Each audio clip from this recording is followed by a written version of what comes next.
Vanderlei, boa noite. Boa noite, Felipe. É claro que depois de momentos de intranquilidade, que todo mundo já sabe, qual a importância para os dois essa pergunta? A importância de duas vitórias consecutivas, Campeonato Brasileiro, Copa Sul-Americana, e se o time poderia ter entregue um pouco mais no jogo de hoje, porque depois vai ter o deslocamento, né, Vanderlei, para o jogo da Bahia depois, né? Você acha que faltou um pouquinho mais? 1-0 ficou pouco porque criou o time do Corinthians, portanto que criou? Cara, eu vou falar uma coisa. Uma Sul-Americana, quase igual uma Libertadores. Pô, faltou um pouquinho mais. Não, eu posso te responder? Faltou um pouquinho mais. Tem um adversário, eles jogaram com uma linha de 5 o tempo todinho, não desfizeram a linha de 5 em momento algum, jogaram com 3 caras na frente, jogaram por uma bola, quase encontraram uma bola no final do jogo, e nós fizemos uma vantagem. Tá certo? Pô, mas sempre falta um pouquinho mais. Eu acho que nós podemos, claro, chegar de 2, 3, 4 é muito melhor. Mas nós fizemos por merecer o resultado. Eles não tiveram no primeiro tempo nenhuma oportunidade. Tiveram uma no final do jogo. Cara, nós tivemos um jogo que nós tivemos que atacar com uma linha de 5 bem plantada. Eles não desfizeram a linha de 5 nunca. 3 no meio campo, só 2 caras na frente para pegar um contragolpe dos zagueiros. Souberam jogar. Os laterais entraram na hora certa. Fizemos um jogo taticamente muito correto. Cara, eu acho que o resultado foi que nós conseguimos levar a vantagem para lá. Nós tivemos a intensidade que tem que ter no jogo, mas faltou um pouquinho mais. Tchau. Aqui, Vinícius Lúcio, central do Timão. Qual que é o nome que a gente pode colocar nessa garotada aí? No São Paulo tinha um Expressinho, tem agora essa molecada nossa. Corinthians. E eu quero saber do Felipe como é que é marcar gols em torneios internacionais, torneios importantes, e como que foi essa jogada do Renato para você aí? Cara, é um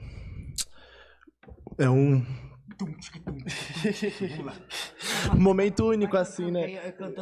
Aí sai, né? Aí é melhor que sai. Tipo, é a primeira vez aqui, o né? Renato passou uma bola pra mim. Fez a jogadinha. Fez a jogada de gol. Aí E aí sobrou na canhota e gol. Então, porra. Foi isso aí. Brincadeiras à parte, mas é único, assim, sabe? Eu que tô há 9, 10 anos no clube, é único fazer gol aqui na arena e campeonatos internacionais, que é muito mais importante. Desce um pandeiro aqui, vai fazer um pagodinho daqui, ele canta, vai responder cantando o tempo todinho. Vanderlei, boa noite. Uma mesma situação na partida contra o Liverpool e hoje, né, contra o Universitário, além da garotada que você está deixando jogar, né, a formação ofensiva que você coloca com a garotada. Hoje tinha Matheus Araújo, tinha Biro, tinha Adson, tinha Pedro. Eu queria saber, por favor, se são os adversários que fazem você colocar um time mais ofensivo ou você está tendo segurança com essa garotada para colocar o time para frente? Por favor, obrigado. Bom, eu tenho falado que nós estamos crescendo, tendo um crescimento, mas você não acredita, mas nós estamos num crescimento. Mas você não acredita, você sempre acredita que nós estamos sempre muito mal, né? Não, falou, mas você acredita que nós não estamos evoluindo. Mas eu respeito, é uma opinião sua, eu tenho que respeitar. A molecada no dia a dia passa confiança, tá? E é que a gente não fica, que tudo parece que é uma desculpa, né? Cara, eu consegui lá atrás, quando eu comecei o meu trabalho, a encontrar um jeito. Contra o Atlético, nós perdemos 2-0 quando eu lancei o Paulinho de volante. Aí, de repente, eu perdi o Paulinho. Aí tive que refazer toda uma situação. Daqui a pouco eu entro... Então, é um trabalho que está trocando pneu com o carro andando. Mas existe uma evolução. Porque você não pega tantos moleques como nós pegamos agora, se não tiver um trabalho, confiança, segurança, eles acreditarem e botar para jogar um jogo, mesmo contra o Liverpool, que né, acharam que já estava desclassificado, que podia. E hoje aqui, se eles não estiverem treinados para jogar. Então, essa mescla está dando resultado. Nós estamos começando a encorpar como um todo, com um crescimento que às vezes não fica aos olhos de vocês, mas fica com o nosso trabalho. Então, existe um crescimento da gente num trabalho de elenco buscando melhorar a cada dia e acontece, às vezes não acontece o resultado que nós queremos, que é a vitória, mas você vê, contra o Atlético Paranaense nós tivemos um segundo tempo que nós desenvolvemos no adversário, contra o Bragantino a mesma coisa, contra o América a mesma coisa, então quer dizer, nós tivemos, contra o América fizemos um goleiro dele se tornar o melhor jogador em campo, Então houve uma evolução da equipe. Então essa molecada aqui está ocupando espaço. Eu digo para ele que é um momento muito importante da vida deles. Porque isso não acontece todo dia, de ter um técnico que olha para eles, que vai botar eles para jogar, e eles têm a oportunidade de jogar um jogo, se preparar para estar no Corinthians. Eu acho muito importante isso. Então, eles pegar esse momento, acreditar e se divertir. Jogar bola é divertimento, né? Tem que se divertir jogando bola. Eu digo que é irresponsabilidade com responsabilidade. Você tem que ser responsável. Futebol é irreverente, indolente, né? E responsabilidade, que é profissional de comportamento tático, de profissionalismo. Acho que essa coisa vai ser uma mescla, né? Mas eu tô tirando sarro de você, também tira de mim, pô. Você também toda hora tira sarro de mim?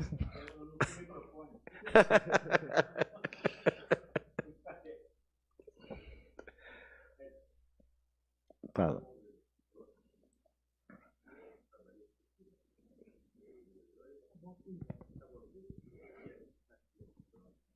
Não, tá sem pilha. Tá verdinho? Sem problema. Boa noite mais uma vez. Eu acho que ele tinha feito uma pergunta, desculpa, tinha feito pergunta pro Felipe também? Não, desculpa. Porque eu achei que você tivesse feito pro Felipe, acho que foi o outro que fez. Eu vou fazer uma para cada, então. Então, para o Felipe, você fez o primeiro gol e falou o quanto que significou pelo tempo todo de Corinthians. E esse segundo? Quero te perguntar se isso te aumenta a confiança, o que representou e representa para você. Fazer esse gol da vitória, aquele ali foi um gol numa vitória, né, num contexto. Esse aqui, sem o seu gol, né, seria um 0-0, uma outra circunstância, um gol muito importante também para o resultado do Corinthians. Vanderlei, hoje você pôde dar 90 minutos para o Felipe, o Biro saiu jogando, o Pedro saiu jogando, não pôde terminar, né, por uma lesão, Giovani pôde jogar, Léo Maná. Além desse laboratório, essas oportunidades que você está dando, é uma oportunidade também de você encorpar esse elenco para outras tantas circunstâncias que você vai ter no próprio sábado e no decorrer da temporada? Como é que você avaliou isso? Assim, qual é a função do técnico? É montar uma equipe, né? Pegar a categoria de base, que o ativo está na categoria de base, e eu estou contratado até o final do ano. Eu tenho que fazer um trabalho de momento, que é buscar uma boa posição no Campeonato Brasileiro, que nós temos difícil a conquista, mas uma posição de Corinthians, não classificamos na Libertadores, mas buscarmos essa mescla de jogadores jovens com os mais experientes na Sul-Americana e a Copa do Brasil, que está aberta aí. Nós temos um jogo difícil, o América tem uma vantagem, mas nós temos condições de brigarmos para passar. Passar é outra coisa, tem que ter atitude no campo. E você começar a formatar alguma coisa que deixe, eu só pago pelo Corinthians para fazer alguma coisa para o Corinthians, não faço para mim.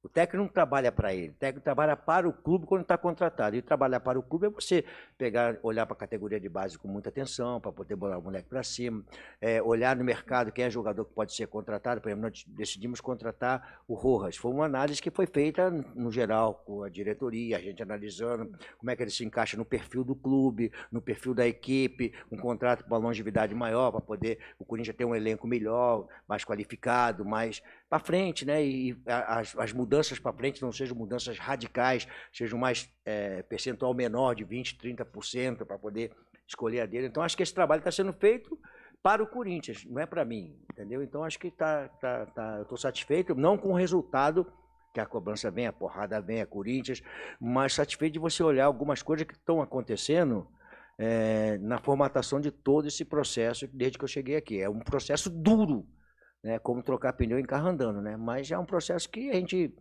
está acostumado a fazer e faz com firmeza, sabendo que as discussões vão sempre existir, não está bem, tem que trocar, não vai trocar, como é que tem que fazer, troca o treinador. Isso faz parte do futebol brasileiro, não é uma novidade. E sobre o gol, representa muito, né? Cada gol vale muito aqui no Corinthians, né? Mas claro que cada gol passa mais confiança, passa mais firmeza no trabalho mesmo. Então, isso aqui é um treinamento que eu faço para ele cabecear a bola. Pum! Pum!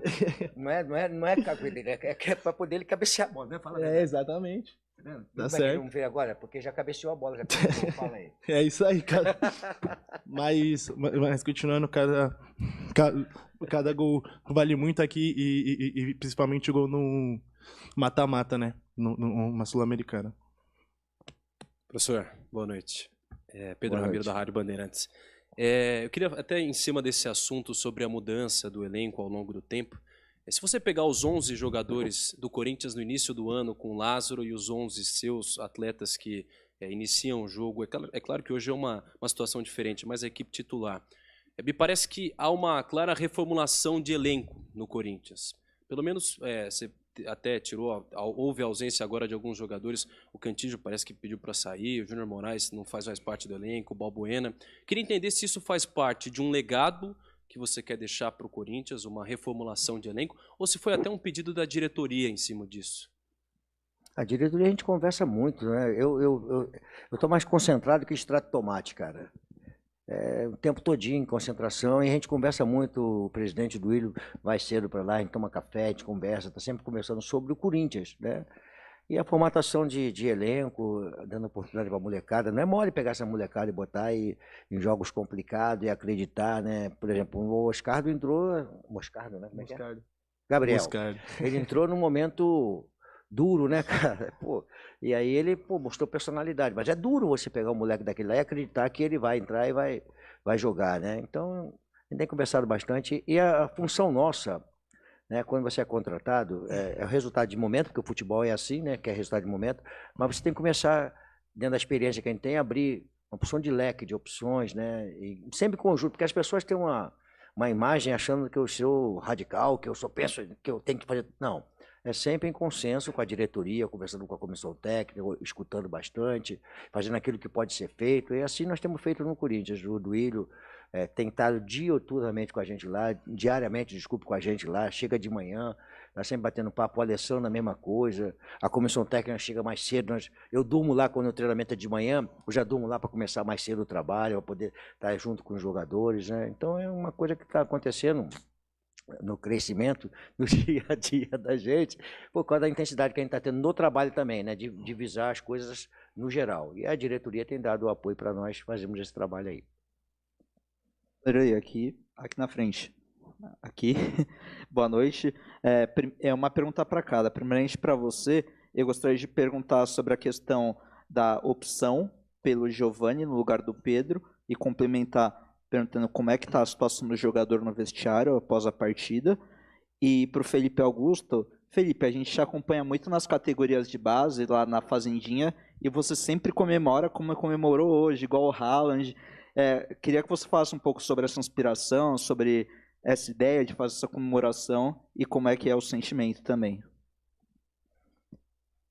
Cara, o Giovani é um jogador que estava na seleção, né?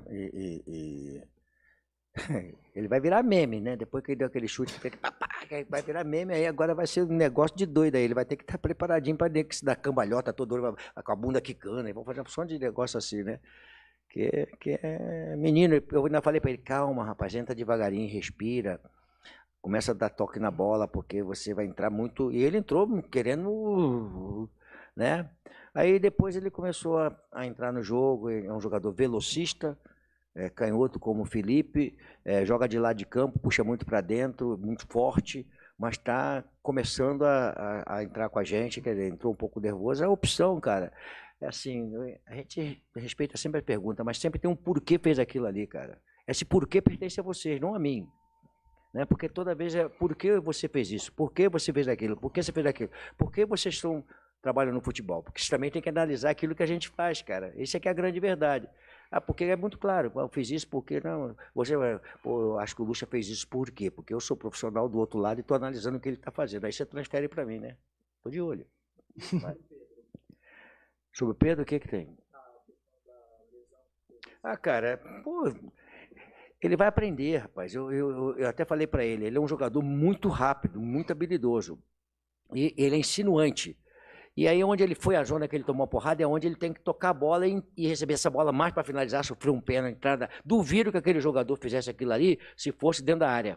Seria pênalti. Eu falo para eles que ali fora não é para driblar. Ali naquele setor é para tocar a bola. E driblar dentro da área que toma uma porrada é pênalti, né? Então ele vai aprender isso ali. Porque ele tomou a pancada, depois os caras chegaram nele. Por que ele tomou a pancada? Porque ele começou a fazer sempre a jogada. Que ele puxia para dentro, tirava a bola do cara, dava tapa, e começou a primeira. Aí ele escapou. Aí teve a segunda, o cara tomou o cartão amarelo. No terceiro, escapou. Vou tirar esse cara de jogo aqui. É assim que funciona. Tem que tocar a bola onde tem que tocar. Mas ele vai aprender. O moleque tem talento, sabe jogar bola, tem potencial, mas vai aprender a ocupar o espaço, a não tomar pancada onde não tem que tomar, onde vai ser importante tomar pancada, entendeu? Agora é contigo. Sobre a comemoração, ela é do Haaland mesmo, e há 2, 3 anos vem me comparando muito com ele, a imprensa, por ser alto, pelas características mesmo, por ser alto, canhoto, por ser atacante, por fazer gol. Então é por isso mesmo, pelas comparações que fazem comigo a ele, e foi ali o que veio na mente.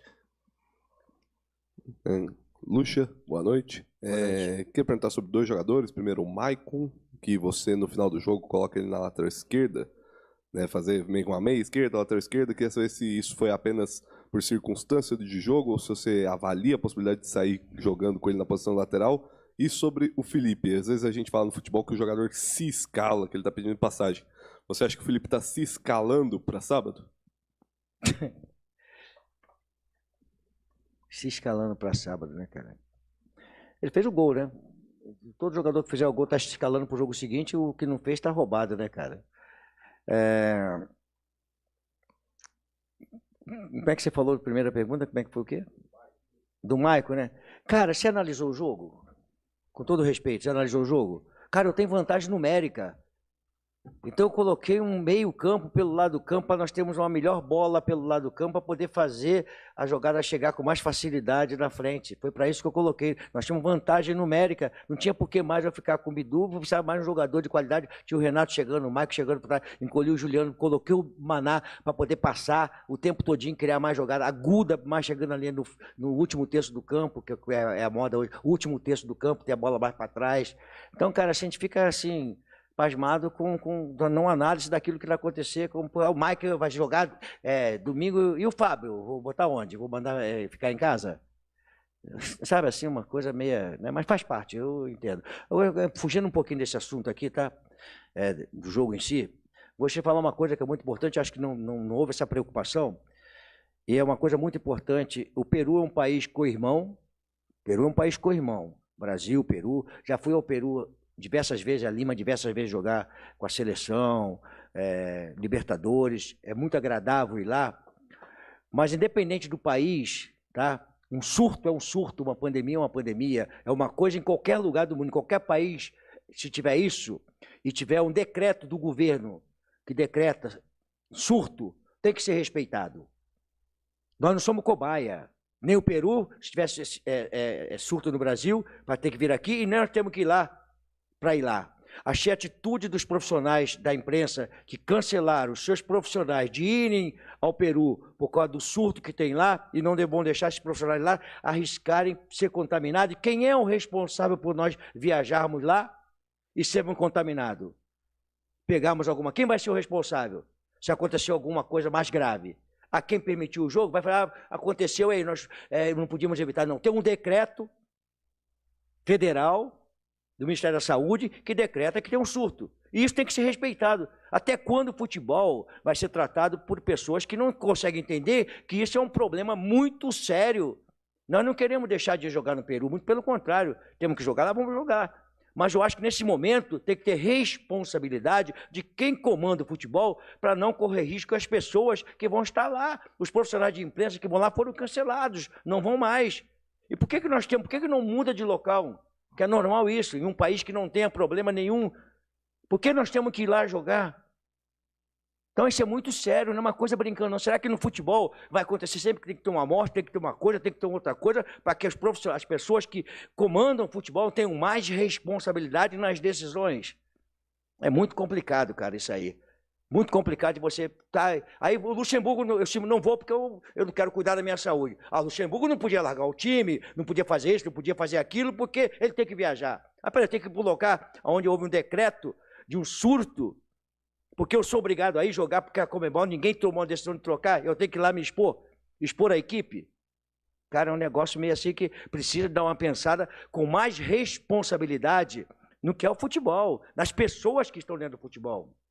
Não é só violência, não. Tem muita coisa que envolve o futebol, que as decisões precisam ser tomadas com coerência, com equilíbrio, tá certo? E não só preocupar com a competição, com a parte financeira, ou com a datas, com isso, aquilo outro, que não tem isso, não tem aquilo para trocar. Não, cara, são seres humanos que estão ali, e se acontecer alguma coisa, quem vai ser... Ah, eu morri, minha mulher ficou viúva. Do cacete, né, cara? Quem vai ser o responsável? Quem vai ser o outro responsável? Cara, é um negócio que mexe um pouquinho com a cabeça da gente aí, na responsabilidade com as coisas que são importantes dentro do esporte nosso, que é o futebol, e aqui não tem nada a ver com o país. País belíssimo, já fui lá diversas vezes, seria no Peru, seria no Chile, seria no Brasil, seria nos Estados Unidos, qualquer lugar que tenha um surto, que tenha um problema sério, tem que ser proibido, cara. Tem que ter alguma decisão. Não é questão de ser Peru, não. É questão de uma decisão mais séria.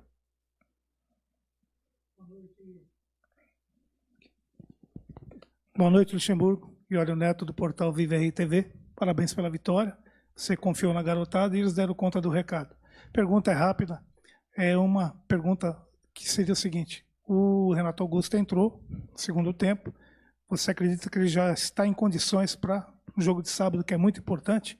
Que ele entre já os 2 tempos, ou você vai preservar ele no primeiro tempo? Assim, foi uma programação agora para ele voltar, né? E ele entrou, mas ele parecia uma DKV, né? Ele demorou um pouquinho a entrar naquele toque do motor, né, cara? Aí ele foi ali, mas depois que ele pegou, ela foi embora, né? Que antigamente que ela pegava e ia embora, né? Foi de São Paulo, Rio, né? Aí vinha bem. Aí só que o Renato precisa de mais leveza, mais jogar, né? Até nós comentamos antes e depois do jogo sobre isso aí. Vamos ver a evolução dele. Ele teve uma evolução boa de treinamento, entrou lá, acho que 28 ou 27 minutos, não me lembro, agora entrou um pouquinho mais, 30. E vamos ver como é que vai ser a evolução dele, né, para que ele possa superar. É um momento diferente daquele, né, mas é decisão, né? E aí nós temos que pensar com calma aquilo que nós vamos fazer. O Rojas está liberado, né? Também vamos ver como é que o Rojas vai estar. Tem treinado muito bem. E foi muito bom essa liberação aí agora para ele, está à disposição nossa. Estamos com todos do elenco à nossa disposição para poder escalar o banco, o time, as mudanças, as possibilidades de mudança toda para esse jogo decisivo, importante, difícil contra o América, que está aberto. A América tem vantagem, mas é um jogo que está aberto. Obrigado, professor Vanderlei Luxemburgo. Obrigado, Felipe Augusto. E obrigado a todos. Boa noite.